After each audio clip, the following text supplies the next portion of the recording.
It's not always easy for us to think of the things that we are grateful for. But when we can think of the things we're grateful for, and think of the things that we do have and the things that are going right in our lives, it helps. It helps to lighten the mood, helps to draw your mind away from your troubles. I'm grateful for a lot of little things. I'm grateful for green lights when I'm driving, when I can drive again, which will be in a few months probably. I'm grateful that I have a house to sleep inside of, and that I have a couch, a really comfortable couch on my ground floor, the ground floor of my house, and that I have a full bathroom on the ground floor of my house. It's not recommended that I do stairs right now since I'm recovering from a broken knee. I'm grateful for all of the love and support that I've experienced. I'm grateful for the lessons that I'm learning. And I'm even grateful for the depression and just the sadness. I don't know why. I can't verbalize why. But when I come a little bit out of the depression,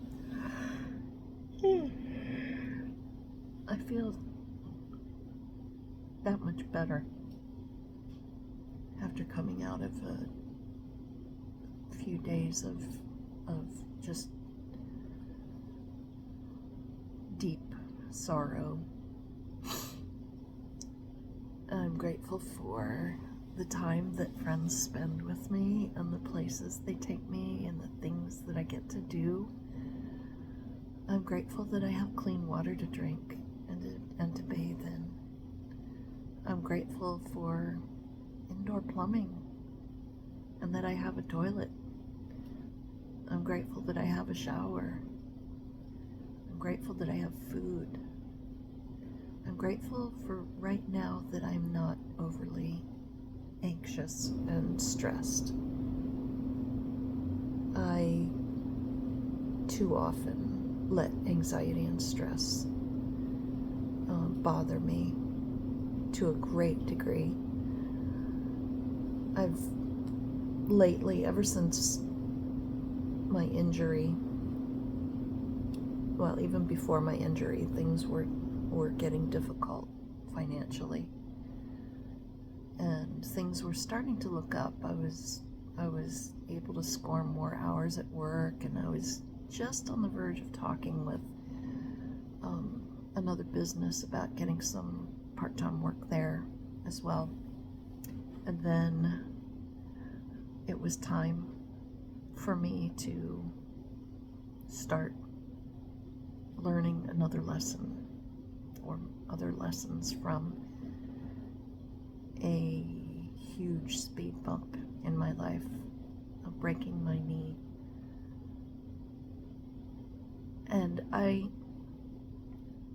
have recognized some of the things that I need to internalize. For example, I need to make sure that I'm exercising and get myself really strong again, because my body is going to it's going to deteriorate, and if I have other accidents in the future, if I start off from a place of somewhat strength, then recovery will be easier. The hardest part of this whole journey has been, and included actually my entire life, has been depression. That has been my biggest issue. Now, there have been times in my life, especially a couple of years ago, in which I was just happy all of the time, every waking minute. And that was awesome.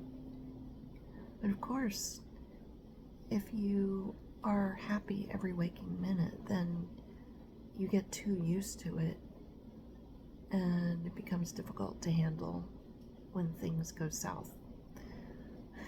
Not to use the term south in any derogatory way, but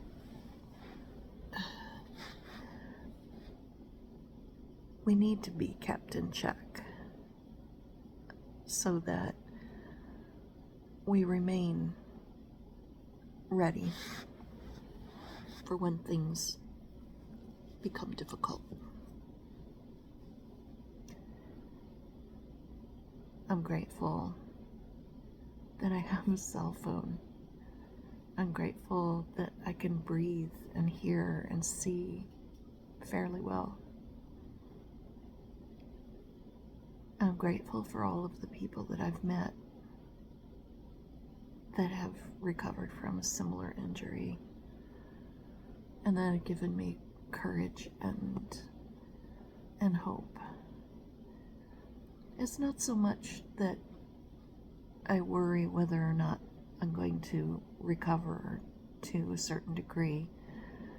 It is still a little disappointing that I probably will not recover the same amount of flexibility in my knee, which means that I won't be able to do some of my favorite yoga poses. But you know what? That's not life-threatening. It's only disappointing. But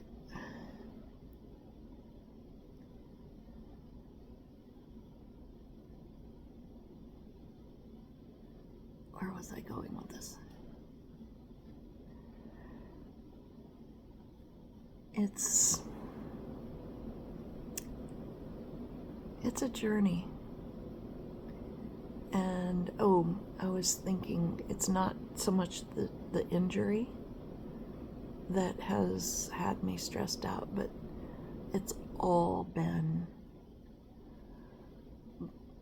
finances, worried about that, and worried about the world. And it almost seems like I asked the universe a few years ago, right after me and Dan broke up. I wanted to recover fully on my own, without jumping into any new relationship anytime before I fully recovered. And it's cool being independent and single, but it's awfully lonely. But it's also cool.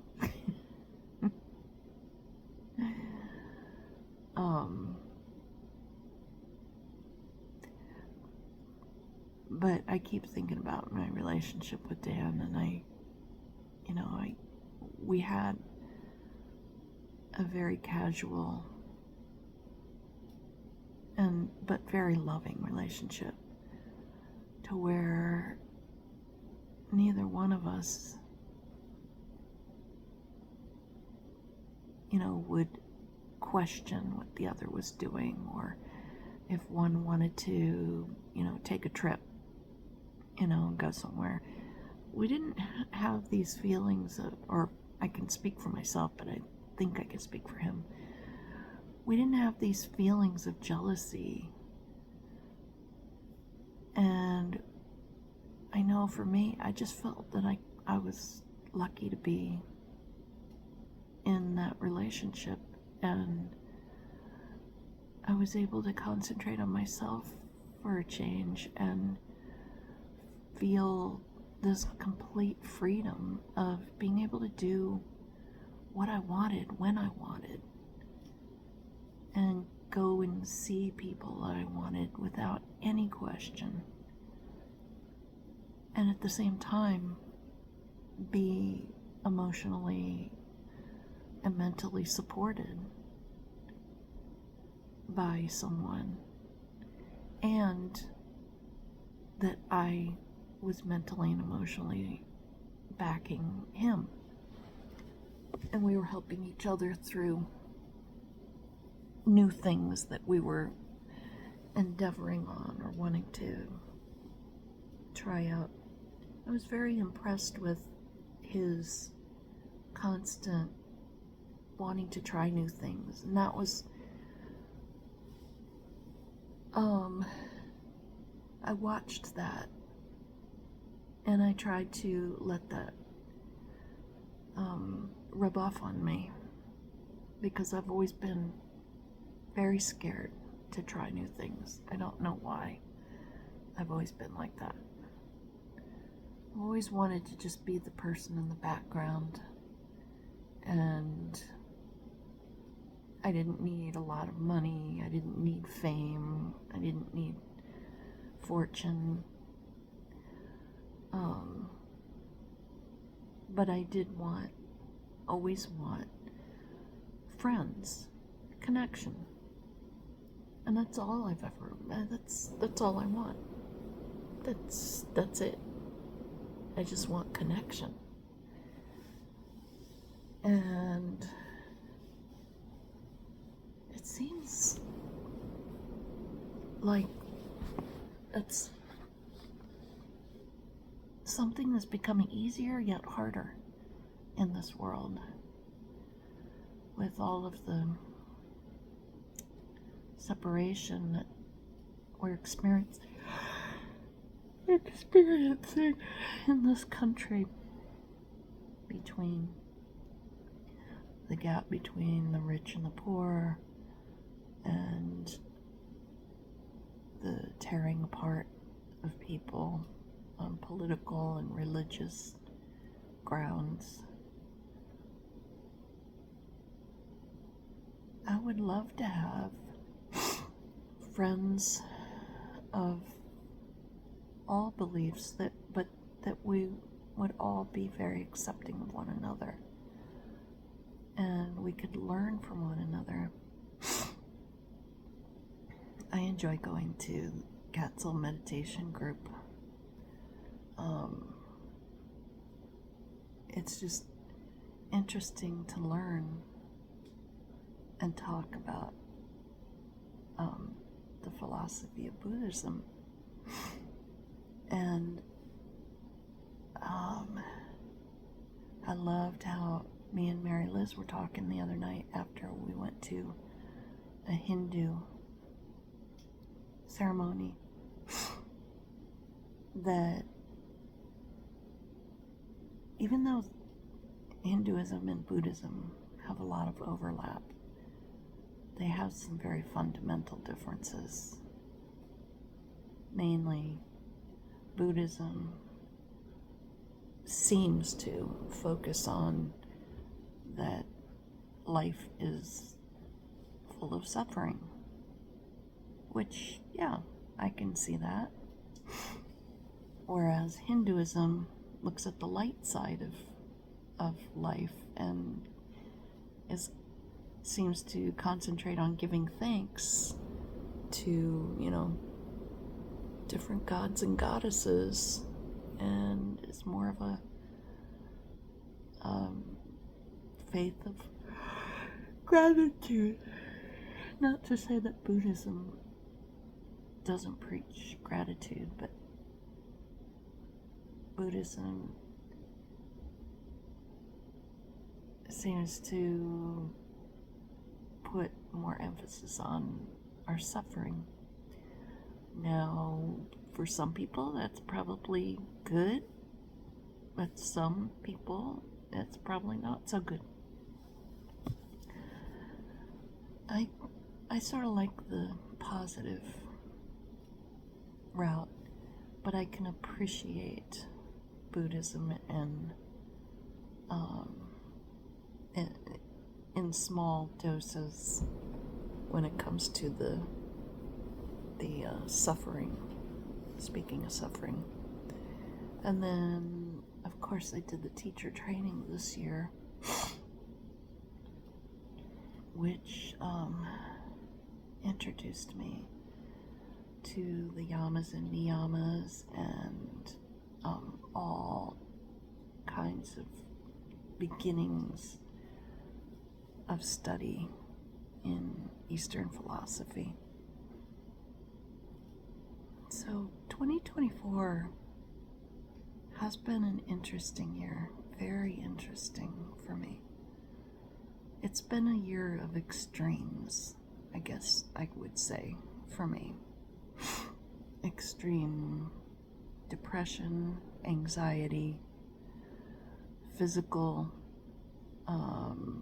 challenges, learning, and more deeply learning of Eastern philosophies, deepening friendships, learning how to dig myself out of holes every once in a while, emotional holes.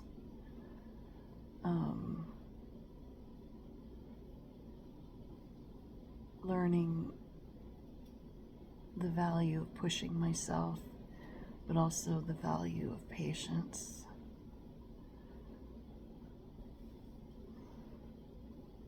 Mostly learning how to, I guess, svadhyaya, learning about myself and learning how I react to extreme situations, especially negative ones, and hopefully learning and gaining muscle memory of how to deal with difficulties, especially mental difficulties, and negative, emotions. I am sometimes, every once in a while, I find a moment where I can be excited for the future, even though who knows what will happen financially, but I haven't let it driven me crazy yet.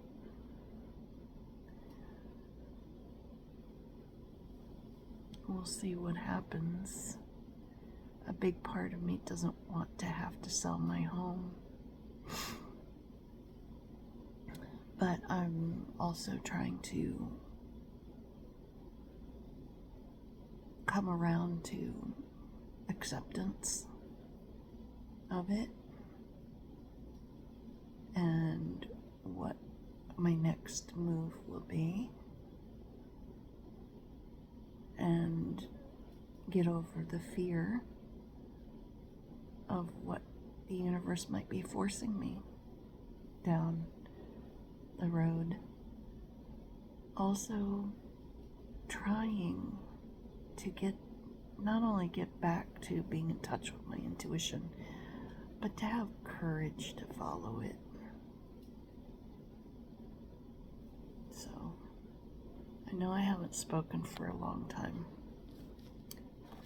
but this is how I'm feeling in the wee hour of the morning. It's 2 a.m., just after 2 a.m. on August 4th, 2024. My leg is still locked in a brace, straight. It will feel really amazing once I get use of my leg back. It's gonna be wild.